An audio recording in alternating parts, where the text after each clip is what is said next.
5000 ইট বানাইছে। এখন এই 5000 ইট যদি বসান তার পিসি স্লো হইতে পারে। আমি কি করব? তখন আমাদের এই ক্লোনারের মধ্যে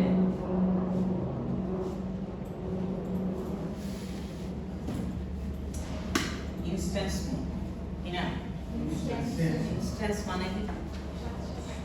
হ্যাঁ ইনস্ট্যান্স ইনস্ট্যান্ট মানে সাধারণ ইনস্ট্যান্স ইনস্ট্যান্সের মানে হলো সিমিলার জিনিস সোজা কথা পরিবর্তন বুঝতে পারছেন? তো এই ইনস্ট্যান্সটা হলো মানে আমি এই একটা জিনিস করছি না এটাই সবগুলোর মধ্যে সিমিলার দেখা কথা বুঝতে পারছেন? এখানে যতগুলো কিউব আছে সবগুলো এই তিনটাই এর বাইরে তো আর নাই। আচ্ছা এখন এইগুলো কিন্তু ক্লোনার করার মানে ক্লোনার দিয়ে 5000 ইট বানানো আর 5000টা কিউব বসানো কিন্তু আলাদা। 5000টা কিউব বসালে ফাইলের সাইজ যদি হয় জিএমবি তাহলে ক্লোনার দিয়ে 5000 ইট বানালে কিন্তু এটা হবে ধরেন না। কারণ কি? কারণ ক্লোনার কাজ করে ইনস্ট্যান্স করে এখন সেই ইনস্ট্যান্স আবার তিনটা বিট আছে। কেন? কারণ সিপিইউ যদি একটু খারাপ হয় বা আপনার ফাইলে আপনি তো এখানে তো একটা বক্স কি আপনি ক্লোন করতেছেন আপনার হতে পারে একটা পাহাড়ের মধ্যে গাছ ক্লোন করতে হবে একটা গাছের পলিগন আর একটা ইটের পলিগন কি এক না তাহলে ওই একটা গাছের যে পলিগন আছে এখন এখানে এই পলিগন হয় বুঝতে পারছেন? তার মানে তখন আমাকে ফাইল হালকা করার জন্য কি করতে হবে? তখন আমরা দিব হচ্ছে রেন্ডার ইনস্ট্যান্স কি দিব রেন্ডার ইনস্ট্যান্স দিলে আমার এই ফাইলটা আগে চেয়ে আরো ভালো হবে কোয়ালিটি ড্রপ হবে জি কোয়ালিটি ড্রপ হবে কোয়ালিটির তো কোনো ঘটনা নাই জাস্ট ফাইলটাকে সে লাইক করে পাবে মানে তখন তার অ্যালগরিদম কাজ করবে হলো এখানে যে তিনটাকে একটা ধরছিল আগে সেটাকে সে আরো লাইক করে দেবে কাউন্ট করার জায়গা যেখানে এতগুলা ইটকে সে কাউন্ট করবে আরো কম।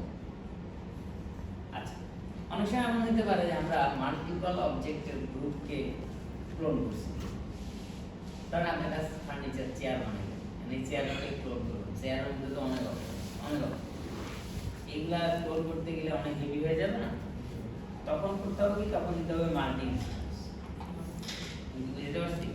তার মানে হচ্ছে তিনটা ইনস্ট্যান্স কেন দিছে একটা হচ্ছে ডিফল্ট মানে আমরা নরমাল কপি করার চেয়ে ক্লোন করা ভালো আরেকটা হচ্ছে রেন্ডার ইনস্ট্যান্স মানে আপনি রেন্ডার দেওয়ার সময় বা ফাইল প্রিভিউর সময় প্রচুর ভারী লোড হয়ে গেছে প্লে দিছেন আস্তে আস্তে হয়তো হয় তখন আমরা কি করব রেন্ডার ইনস্ট্যান্স যখন আমরা গ্রুপ অবজেক্টকে ক্লোন করব তখন কি দিব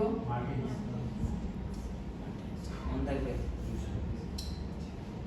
এবার এখানে যাই আমরা এই যে ক্লোনারের মধ্যে যে আমরা ইফেক্টর অ্যাপ্লাই করলাম আর ইফেক্টরকে নিয়ন্ত্রণ করার জন্য যে আমরা ফিল্ড দিলাম এই ফিল্ডটার মধ্যে আমরা যদি এখানে যাই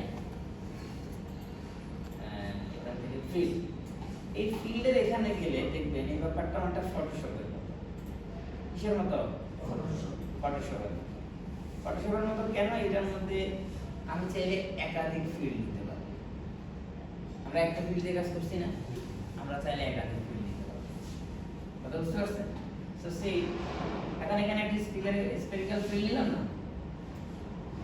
এটা বক্স ফিল্ড নিচ্ছি বক্সের মতো কাজ করবে কথা বুঝতে পারছেন? তো বক্স কিভাবে কাজ করে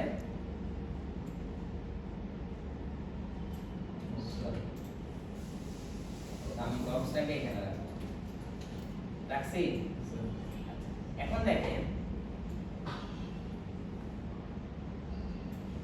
আরেকটা ব্যাপার বলে দিই ডিলে অ্যাপ্লাই করলে তখন যে কোনো কিছু অ্যাপ্লাই করলে সেটা রিয়েল টাইম দেখায় না প্লে দিতে হয় কারণ ডিলে যে স্প্রিং তৈরি করে এটার কারণে এটা রিয়েল টাইম দেখাবে এই জন্য আমরা ডিলেটাকে অফ করে রাখবো কোনো কিছু অ্যাপ্লাই করার সময় সব অ্যাপ্লাই হয়ে গেছে তখন ডিলে অন করবো বুঝতে পারছেন? তো দেখেন আমি বক্স ফিল্ডে আমি এনেবল করছি এখন এটা বক্সের মতো কাজ করতেছে না হ্যাঁ বক্সের ভিতরে আরেকটা বক্স আছে ওই যে সফটনেস এই দেখেন বুঝছে? এবার আমি যদি এখানে যাই দুইটার মধ্যে আমি আবার ব্লেন্ড করতে পারি হ্যাঁ এই যে ব্লেন্ডিং আবার এটা কত পার্সেন্ট অপাসিটিতে কাজ করবে কমাই দিই বুঝা গেল? তার মানে আমরা চাইলে একাধিক কি দিতে পারবো, ফিল্ড দিতে পারবো। ফিল্ডের মধ্যে আমার ফটোশপের মতো কি কাজ করতে পারবো। Overlay, add, screen. সো এগুলো অনেক সময় হচ্ছে যে টেক্সচার, আমরা যখন টেক্সচার দিয়ে টেক্সচারকে যখন আমরা ইফেক্টর দিয়ে নিয়ন্ত্রণ করব, তখন এই ব্লেন্ডিং মোডের ইউজটা আরো বেশি মজা হবে। বুঝা গেছে? আচ্ছা, এবার রিলেট করি, এখানে আসি।